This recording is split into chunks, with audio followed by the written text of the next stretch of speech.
포트윈의 인생 설계를 소개해 드리도록 하겠습니다. 포트윈 인생 설계는 시각화되어 있고 실시간으로 그래프로 연동이 되니까 쉽게 정보를 입력해서 나의 어떤 인생의 결과값을 도출해내실 수가 있는데요. 항목은 이런 것들이 있습니다. 가족 구성에 대한 부분, 소득 및 지출, 자산 및 부채, 그리고 내가 보유하고 있는 상품들을 입력을 하실 수가 있습니다. 가족 구성에 대한 것은 현재 나의 상태, 연령이라든가 아니면 예비 자녀에 대한 계획이라든가 부양 가족, 은퇴 나이, 결혼 시점 이런 것들을 입력을 하게 되면 인생에 대한 시뮬레이션이 변화하는 것을 보실 수가 있고요. 소득에 대한 것은 간단하게 입력도 되지만 어떤 나의 시간의 흐름에 따라서 어떤 식으로 소득이 바뀌는지를 디테일하게 입력을 하실 수도 있고 공적 연금에 대한 부분들도 자연스럽게 계산이 돼서 현금 흐름에 반영을 할 수가 있습니다. 생활비에 대한 부분들은 현재에 대한 생활비, 자녀 양육비, 은퇴에 대한 생활비를 집어넣게 되면 인생의 흐름이 바뀌는 것을 보실 수가 있고요. 자산을 입력하는 부분, 이를테면 내 집을 마련한다. 단순히 내 집 마련 계획을 세우는 게 아니고 매각 계획까지 입력을 하실 수가 있기 때문에 보다 더 디테일하게 자산 구입에 대한 부분, 매각에 대한 부분 이러한 어떤 계획들을 세울 수가 있습니다. 자산과 연계해서 부채를 입력할 수도 있고 나의 어떤 개별적인 부채를 입력할 수도 있죠. 보유 상품에 대한 부분들도 가입 시기에 대한 부분, 만기 보다 더 디테일하게 입력을 해서 이러한 부분들이 현금 흐름에 반영이 됩니다. 이런 식으로 정보를 입력하게 되면 약식 보고서가 나오게 되는데 약식 보고서는 현재 나의 재정 상태에 대한 건전도를 확인할 수가 있고요. 현금 흐름도 보실 수가 있습니다. 10년 단위로 어느 정도의 자산이 유입이 되고 유출이 되는지 그 이유가 뭔지를 약식으로 보실 수가 있고 마지막으로 최종 순자산이 얼마가 남는지 그리고 이것을 증식시키려면 어떤 형태로 수입에 대한 관리와 지출에 대한 관리를 해야 되는지에 대한 조언을 들을 수가 있기 때문에 이러한 인생 설계를 통해서 본인의 인생을 시뮬레이션 해보실 수 있을 겁니다. 지금 본인의 인생 설계를 한번 해보시죠.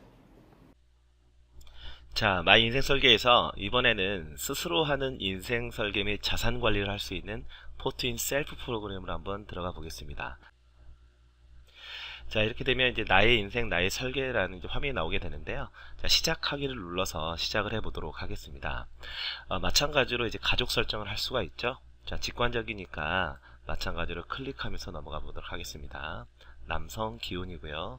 자녀는 2명으로 하겠습니다. 추가 자녀 계획을 클릭을 하게 되면 이제 예비 자녀가 나타나게 되죠. 근데 추가 자녀 계획은 없는 걸로 하고요. 자, 부양 가족도 마찬가지이지만 부양 가족도 없는 것으로 하겠습니다. 자, 현재 본인 나이는 이제 40세, 은퇴 나이는 55세로 하고요. 자, 기대 수명은 90세입니다. 자, 배우자 나이는 36세로 하고, 자, 은퇴 나이는 50세로 하겠습니다. 자, 기대 수명 90대 같고요. 자, 자녀 첫 번째 자녀는 이제 10살이고 두 번째 자녀는 7살, 결혼 나이는 둘 다 30세로 하겠습니다. 자, 마찬가지로 마우스로 이동하셔도 되고 엔터키를 치시게 되면 이동하는 경우가 많으니까 참고하시면 되겠습니다. 자, 닫기를 누르니까 최종 자산이 마이너스 9.3억 원으로 나와 있습니다. 이것은 자녀 양육에 대한 부분이 이제 반영이 되어 있기 때문인데요. 자, 수입을 입력해 보겠습니다. 자, 수입 화면을 보니까 간단하게 입력할 수 있는 화면이 있고요. 아래에 구간별 연금소득, 기타소득, 목돈 수입이 있는데 먼저 간단하게 한번 입력을 해 보겠습니다. 본인 근로소득을 350만원으로 하고요. 자, 국민연금 예상 수령액은 계산기를 클릭해서 보셔도 되고요. 이 부분들을 적용을 해보셔도 됩니다. 물론 이제 자세한 부분들은 국민연금공단에서 확인하셔도 되고, 그리고 이제 배우자 근로소득은 300만원으로 하겠습니다. 자, 마찬가지로 잘 모르니까 계산기를 클릭을 해서 적용을 해보게 되면 89만원 받는다 이런 식으로 나와 있죠. 근데 이거는 이제 정확한 월 수입은 아닐 겁니다. 그래서 이제 구간별 소득을 입력을 한번 해보겠습니다. 자, 남편의 경우에 구간이 좀 나뉜다 이렇게 가정을 한번 해보겠습니다. 그래서 40세에서 47세까지는 350만원 증가율은 2%로 가다가 48세부터 51세까지는 뭐 한 500만원 정도로 급여가 오르고, 그리고 이제 마지막에는 약 한 700만원 정도로 급여가 오른다 이렇게 가정을 할 수가 있겠죠. 그리고 아내분의 경우에는 마찬가지로 이제 소득 구간을 추가할 수 있지만 특별하게 입력은 하지는 않겠습니다. 자, 연금소득을 한번 입력을 할 수가 있는데요. 아까 이제 공적연금소득, 국민연금이 들어가 있는 부분들이 있고, 배우자 부분의 경우에도 국민연금이 들어가 있습니다. 이 외에 개인연금과 퇴직연금, 주택연금을 입력을 할 수가 있는데요. 자, 개인연금을 한번 입력을 해볼까요? 자, 개인연금을 추가를 눌렀더니, 이렇게 되면 이제 상품 입력란으로 이동을 해서 개인연금을 입력할 수 있게 됩니다. 자, 상세 입력을 한번 해보겠습니다. 입력 메뉴를 클릭하니까 개인연금과 관련된 화면이 이제 떠 있는 걸 보실 수가 있는데요. 자, 세액공제가 되는 연금저축 상품에 가입이 되어 있다 가정을 한번 해보겠습니다. 자, 그러면 세액공제가 되어 있고요. 본인이 상품에 대한 내용을 알고 있다면 적립액이나 가입에 대한 내용들을 입력할 수가 있겠죠. 현재 2천만 원이 적립이 되어 있다. 자, 2천만 원을 입력을 하고요. 현재 월 납입하는 금액, 연금저축 보험을 가정을 했으니까 30만 원 한 달에 내고 있다. 이렇게 가정을 하겠습니다. 자, 그러면 이제 반영이 되고요. 현재 이제 본인 건데 계약한 시기는 7년 전으로 한번 가정을 한번 해볼까요?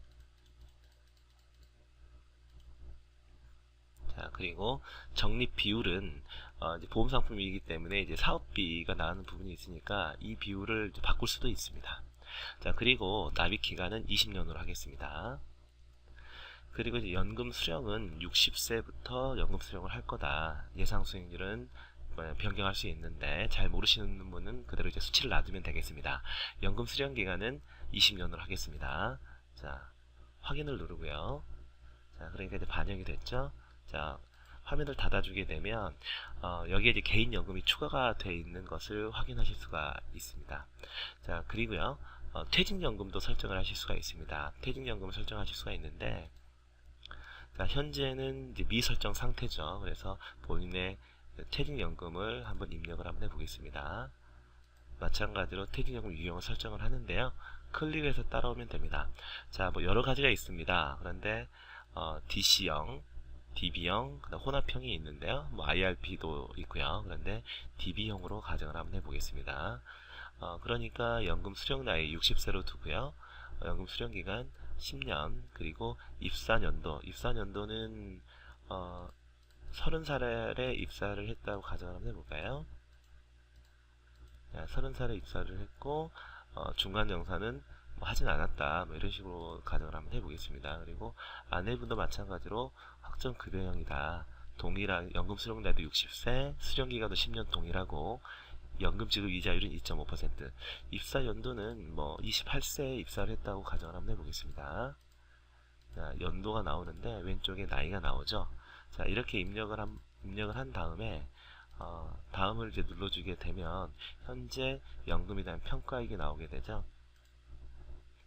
자, 이런 식으로 바꿨더니 본인의 퇴직연금 평가액은 3,965만원이고 확정급여형 60세부터 69세까지 매월 185만원을 수령할 수 있다. 이런 식으로 이제 나와 있습니다. 배우자의 경우에도 마찬가지로 현재 2,797만원이고요. 그 다음에 60세에서 69세까지 73만원을 수령할 수 있는 것을 확인하실 수가 있습니다. 자, 이런 식으로 이제 연금에 대한 부분들을 입력을 하실 수가 있습니다.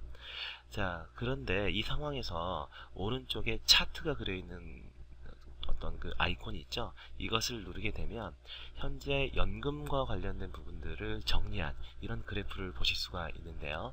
통합해서 총연금소득은 개인연금과 퇴직연금, 공적연금을 합해서 이제 9억 4천만 원이다. 그래서 총 연금소득을 이 이제 그래프로 나와 있는 것을 확인하실 수가 있습니다. 그리고 뭐 개인연금과 그리고 이제 퇴직연금을 클릭하게 되면 이제 본인이 받는 연금의 총 수령액을 확인하실 수가 있으니까 차트를 클릭하셔서 한번 보시는 것도 좋은 어떤 시스템적인 어떤 지원이니까 이런 부분들을 확인하시면 도움이 되실 겁니다. 자, 그 다음에 기타 소득을 보게 되면 본인이 이제 기타 소득을 입력하실 수가 있는데, 예를 들어서요, 이제 남편분의 경우에 퇴직 후 근로하는 어떤 그런 소득이 있을 수가 있겠죠. 그래서 퇴직 후에 근로를 한다. 월 소득액은 200만 원이고요. 그리고 이제 만 55세부터 만 59세까지 근로를 한다라고 가정을 하겠습니다. 반영이 되고요.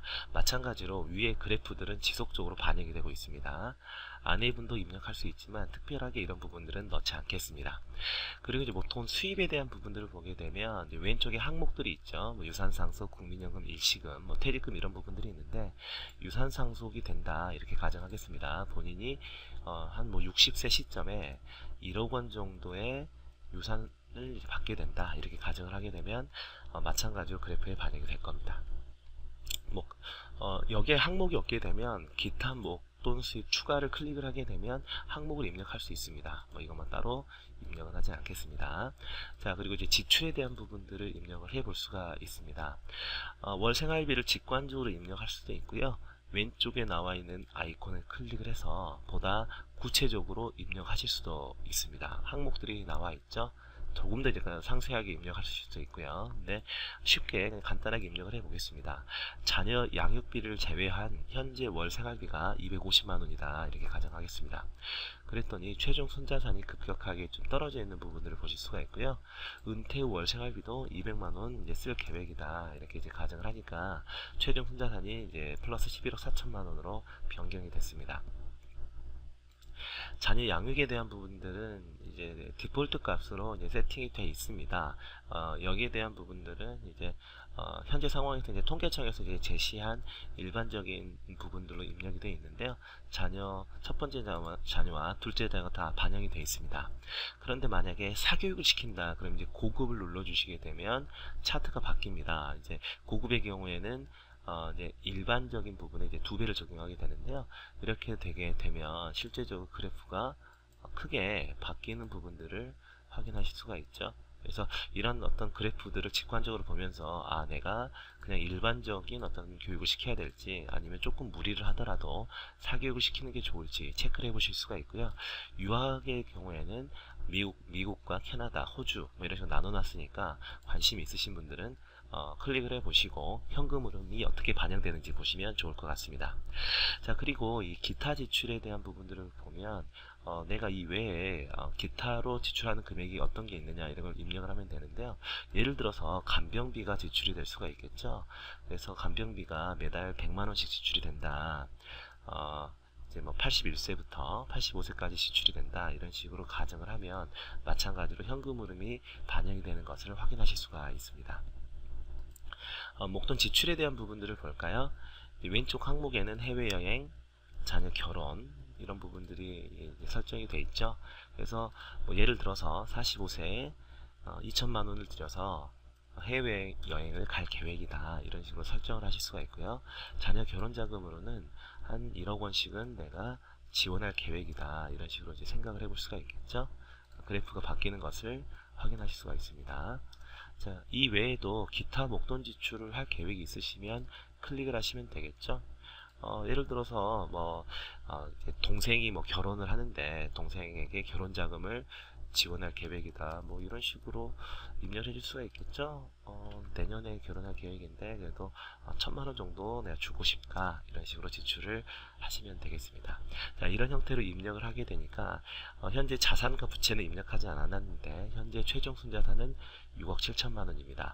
여기에 이제 인생 시그널에 대한 부분들이 나와 있죠. 그래서 이 적정 점검 주의가 어떤 걸 요하는지 보시면 되고요. 그리고 현재 순자산 6억 7천만원이지만 어쨌든 이제 적정 수준은 바로 생존기간 연장 비용과 간병인 비용, 비상예비 자금이 포함되어 있는 이런 부분이다. 그리고 오른쪽에 있는 이 화살표를 클릭하게 되면요.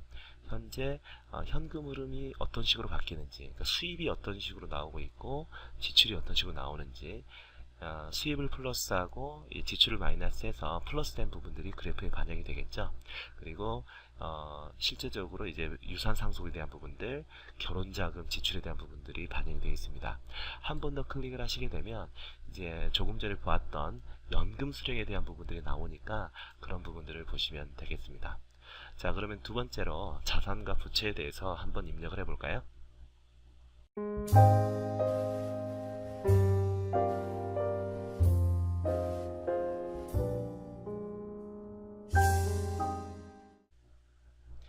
자산을 입력해 보겠습니다. 자, 우선적으로 이제 거주 부동산과 주택연금, 보유상품 입력, 자산 구입 매각 이런 부분들을 입력할 수가 있는데요. 먼저 자가를 소유하고 있다고 가정을 하고 한번 주거부동산을 입력하겠습니다. 현재 시가는 3억 원으로 가정을 하고요. 자, 수익률은 2%, 소유주는 본인으로 그대로 하겠습니다. 여기에서 거주부동산과 연계된 담보대출을 입력할 수가 있습니다. 현재 사용용도는 이제 거주주택 자금, 자, 대출 기관을 입력할 수 있는데요. 예를 들어 찾아서 은행, 농협에서 대출을 받았다 이렇게 가정하겠습니다. 이러면은 본인도 이제 깜빡할 수 있는 정보들을 사전에 이제 넣을 수가 있겠죠. 상환 방법은 넣을 수가 있는데 원리금 균등으로 가정을 한번 하고요. 대출은 최근에 받았다. 그래서 올해 이제 주택을 구입한 걸 가정을 하고요. 대출 기간은 20년, 그리고 대출 이자율은 3.2%로 가정하겠습니다. 자, 2억 원을 대출 받았다. 자, 이런 식으로 이제 가정을 하고요. 자, 이렇게 되면 바로 원리금 상환 정보를 확인하실 수가 있는데요. 클릭을 하게 되면 원리금 상환에 대한 정보가 뜹니다. 그래서 대출은 2017년 1월에 받았고 3.2% 20년이다. 그래서 원금 상환이 60만원, 이자 상환이 53만원 발생을 하고 있다. 그래서 기본적으로 이제 흘러가는 것들을 보면 2017년도부터 1년에 1355만원씩 이런 식으로 상환이 되고 있는 것을 확인하실 수가 있습니다. 자, 확인을 눌렀더니 실제적으로 현금 흐름이 상당히 이제 변경이 된 부분들을 확인하실 수가 있습니다. 이제 최종 순자산이 1.9억 원으로 점검을 요한다. 이제 부채가 반영됐기 때문에 그렇죠. 그리고 이 상황에서 이제 주택연금도 설정을 하실 수가 있습니다. 그리고 월 수령의 이 부분을 클릭을 하게 되면 이제 주택금융공사 홈페이지로 넘어가서 실제 주택연금이 얼마인지 보실 수가 있는데 이 부분은 입력하지는 않겠습니다. 자, 그리고 이제 보유 상품을 입력을 한번 해볼까요? 기존에 입력했던 연금저축이 입력이 되어 있는데요. 한번 상품을 입력을 한번 해보겠습니다. 상품 입력을 클릭을 하게 되면 보유 상품을 입력할 수 있는 이제 화면이 들어가게 됩니다. 상세 입력을 해서 입력 메뉴를 클릭을 하게 되면요. 국내 상품과 해외 상품, 보험금 입력할 수 있는 화면이 있고요. 그리고 국내 펀드, ETF, 그 다음에 현금성 자산, 예금과 같은 것들이죠. 개별적인 주식이나 채권, 그리고 이제 기타 상품들을 넣을 수가 있는데, 자, 펀드와 현금성 자산, 그리고 보험을 한번 입력해 보겠습니다. 자, 주식형 펀드를 이제 클릭을 하고요. 여기에서 상품을 실제적으로 찾아볼 수가 있습니다. 직접 입력할 수도 있지만, 검색을 할 수도 있는데요. 자, 예를 들어서 한국밸류 10년을 하고 검색을 클릭을 하니까 이러한 부분들이 쭉 나오죠. 그래서 내가 현재 가입한 상품이 있다. 클릭을 해가지고 확인을 누르고요. 현재 평가액, 현재 적립금이 되겠죠. 2천만 원이 적립이 돼 있다. 그리고 비용, 잘 모르시는 분은 이게 자동적으로 계산이 되어 있으니까 놔두시면 되겠습니다. 자, 이런 식으로 이제 총 수익률을 계산을 하고요. 여기 나와 있는 총 수익률은 미국의 90년 데이터를 통해서 이제 산출된 데이터다. 그래서 굳이 건드리실 이유는 없다. 이렇게 가정하겠습니다. 그리고 소유주는 본인이고 임의식과 적립식을 운용을 할 수가 있는데 한번 적립식으로 운영을 해볼까요? 월 적립금은 현재 50만원씩 납입을 하고 있다. 만기는 3년 뒤로 설정을 하겠습니다. 달력을 올려서 2018년, 2019년, 2020년 4월에 만기가 된다. 추가적으로 판매사와 보유 만기까지 입력을 할 수가 있는데 이 부분들은 추가하진 않고요. 자, 확인을 누르니까 반영이 됐죠. 근데 이제 재밌는 게 연금저축은 입력 상태가 매뉴얼로 돼 있고 펀드는 코드로 돼 있습니다. 이 차이가 뭘까요? 궁금증이 있으면 누르시면 되는데요. 자, 코드 입력은 시스템에서 입력된 상품 목록을 검색 선택해서 입력하는 방법입니다. 그래서 코드를 입력을 하게 되면 시스템이 이제 자동적으로 펀드의 기준가를 받아서 모니터링 할 때 반영을 해주기도 하고요. 매뉴얼은 직접 입력한 거다. 이렇게 보시면 되겠죠. 자, 현금성 자산 중에서 정기 예금을 한번 클릭을 한번 해보겠습니다. 자, 예금을 가입하고 있고 현재 평가액은 5천만원의 정기예금을 보유하고 있다. 수익률 변경하지 않겠습니다. 보유 만기도 설정할 수 있고 미절성할 수 있는데 특별하게 만기 없다. 이렇게 가정하겠습니다. 자, 그 다음에 저축성 보험 한번 입력을 한번 해볼까요? 자, 저축성보험, 무슨 연금보험, 무슨 저축보험, 무슨 변액보험, 이런 것들을 저축성보험으로 보시면 좋을 것 같은데, 현재 2천만 원이 해약환급금으로 적립이 돼 있다 가정하겠습니다. 그리고 피보험자 계약자는 본인이고, 계약은 3년 전에 했다고 가정을 한번 해볼까요? 3년 전에 계약을 했습니다. 보유 만기는 60세까지 보유를 한다. 그리고 월 납입보험료는 30만 원이다. 이렇게 가정을 하겠습니다. 자, 그리고 적립 비율은 이제 사업비가 차감이 되니까요. 보험료 중에서 90%만 적립이 되고, 9%는 사업비로 빠지고, 1%는 이제 위험보험료, 보장보험료로 빠진다.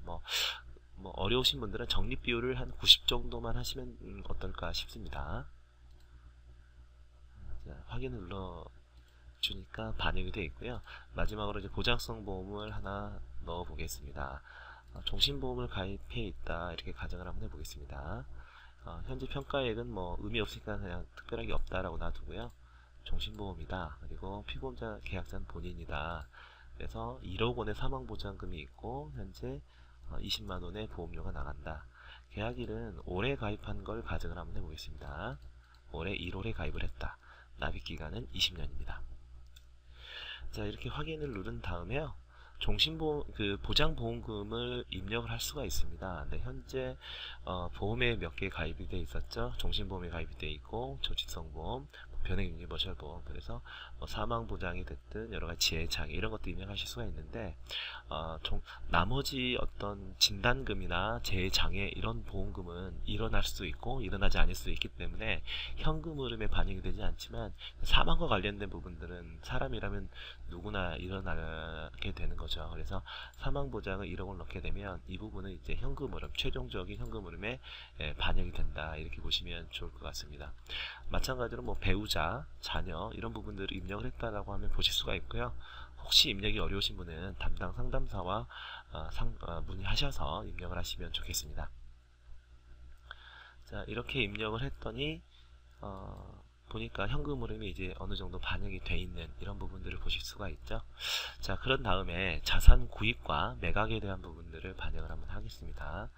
현재 특별한 건 없는데 자동차를 구입할 계획이 있다, 이럴 수 있겠죠. 자, 자동차를 내년에 3천만 원의 자동차를 내가 보유하기를 원한다, 이렇게 가정하겠습니다. 감가상각률은 이제 10%를 가정을 한번 하고요. 그리고 얘를 52세 때 매각을 한다. 52세 때 매각을 하는데 이게 감가상각이 되면 장부가가 858만 원이 됩니다. 8만 원 하고요.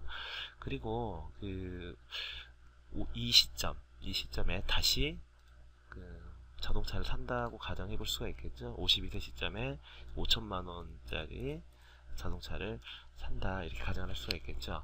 그랬더니 최종 순자산이 1.7억 원으로 좀 더 낮아져 있는 이런 부분들을 보실 수가 있습니다. 이게 자산과 부채를 입력하기 전에는 이 순자산이 적정 수준 이상이었는데 적정 수준 아래로 떨어져 있는 부분들을 보실 수가 있죠. 그리고 이제 부채에 대한 부분들은 조금 전에 원리금 균등 상환이 되어 있는 부분들이 있고요. 혹시 추가하는 부분들이 있다면, 예를 들어서 금융부채다, 그리고 생활자금으로 빌린 신용대출이 있다고 가정을 해보겠습니다. 마찬가지로 은행에 NH은행, 농협은행에 있고요. 그리고 대출일은 일단은 작년에 받은 걸로 가정을 하겠습니다. 대출 기간은 3년이고 대출이자율은 4.5%, 신용대출은 조금 비싸겠죠. 2천만 원의 신용대출이다, 이렇게 가정을 하겠습니다. 마찬가지로 원리금 상환 정보를 볼 수가 있는데 만기 일시로 했으니까 큰 의미는 없습니다. 자, 이렇게 확인을 하니까 실제적으로 부채와 관련된 부분들이 반영이 돼서 최종 순자산이 낮아져 있는 부분들을 보실 수가 있습니다. 기본적으로 보니까 최종 순자산 마찬가지로 적정 점검 주인데 적정에서 이제 점검 쪽으로 내려와 있는 부분들을 보실 수가 있고요. 그래프를 살펴보니까 이제 조금 전보다도 막대 그래프가 조금 더 이제 이동해 있는 부분들을 보실 수가 있습니다. 수익과 지출에 있어서 플러스가 순자산에 반영이 되는데요. 기본적으로 기타 수입에 대한 부분들을 보실 수가 있고, 그리고 이제 자동차 구입이라든가 목돈, 그 다음에 간병비 이런 부분들이 나와 있는 것을 확인하실 수가 있습니다. 마찬가지로 이제 연간 연금 수령액을 확인하실 수가 있고요. 근데 입력하시다가 잘 모르겠다 그러면 도움말을 클릭을 하시게 되면 기본적으로 이 도움말과 관련된 부분들을 PDF 파일로 확인을 하셔서 입력하시는 데 도움이 되실 수가 있으니까 한번 참고를 해 보시면 좋을 것 같습니다.